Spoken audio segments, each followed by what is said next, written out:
আসসালামু আলাইকুম ভিউয়ার্স, কেমন আছেন সবাই? আশা করছি আল্লাহর রহমতে সবাই ভালো আছেন, সুস্থ আছেন। আজকে আমি আপনাদের সাথে পারফেক্ট বেগুনের রেসিপিটা শেয়ার করব। আশা করছি আমার সাথেই থাকবেন। তো প্রথমে বেগুনগুলো কেটে পানিতে আমি দিয়ে দিয়েছি আর সাথে দিয়েছি লবণ। এবার হচ্ছে বেসন মাখাতে চলে এসেছি। প্রথমে পরিমাণ মতো আমি বেসন নিয়েছি। এখন এর ভিতরে দিয়ে দেব বাকি উপকরণগুলো। প্রথমে আমি দিয়ে দিলাম লবণ, তারপরে দিয়ে দিচ্ছি পরিমাণ মতো মরিচের গুঁড়া। ঝালটা আপনারা আপনাদের স্বাদ মতো দেবেন। আর দিয়ে দিলাম হলুদের গুঁড়া। এবার দিয়ে দিচ্ছি আদা বাটা আর একটু রসুন বাটা। এখন হাতের সাহায্যে ভালোভাবে বেসনের সাথে মশলাগুলো মেখে নেব। তারপরে অল্প অল্প পানি দিয়ে বেসনটা মেখে নিতে হবে। আর আমি যেভাবে বেগুনি বানাচ্ছি এভাবে যদি আপনারা বেগুনি বানান, ইফতারের ঘন্টাখানেক আগেও যদি বানান তাহলেও মুচমুচে থাকবে।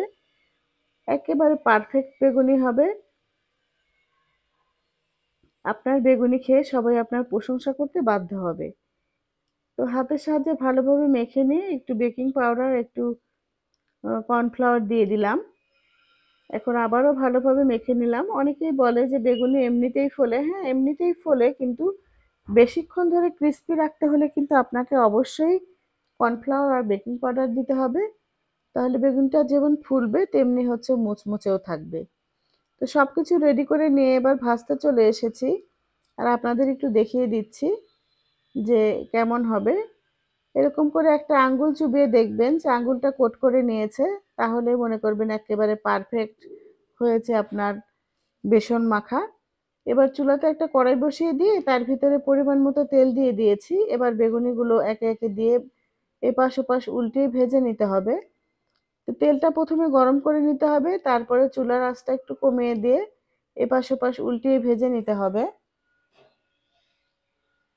আর আমি আলহামদুলিল্লাহ যেভাবে বেগুনি ভাজি আমার পরিবারের সবাই বেশ পছন্দ করে, এবং আমি যাদেরকে খাইয়েছি তারাও অনেক পছন্দ করে আমার এই বেগুনি ভাজি। তো এখন একটু সময় নিয়ে এপাশ ওপাশ উল্টিয়ে একে একে সবগুলো বেগুনি ভেজে নিতে হবে। তো যেসব ভাই বোনেরা আজকে প্রথম আমার চ্যানেলটি ভিজিট করছে তাদের কাছে রিকোয়েস্ট, আমার এই রেসিপি যদি আপনাদের কাছে ভালো লাগে তাহলে আপনারা আমার চ্যানেলটি সাবস্ক্রাইব করবেন, লাইক কমেন্ট শেয়ার করে দিবেন। আর অবশ্যই একটা লাইক দিয়ে সম্পূর্ণ ভিডিও দেখবেন এবং সুন্দর একটা কমেন্ট করবেন। আপনাদের কাছে এতটুকু প্রত্যাশা আমার।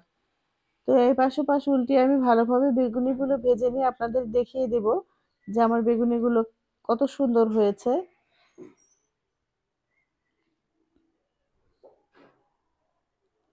তো কাটা আপনাদের ভিতর গোল গোল করেও কাটতে পারেন, এরকম লম্বা লম্বা করেও কাটতে পারেন, আবার চিকন চিকন করেও কাটতে পারেন।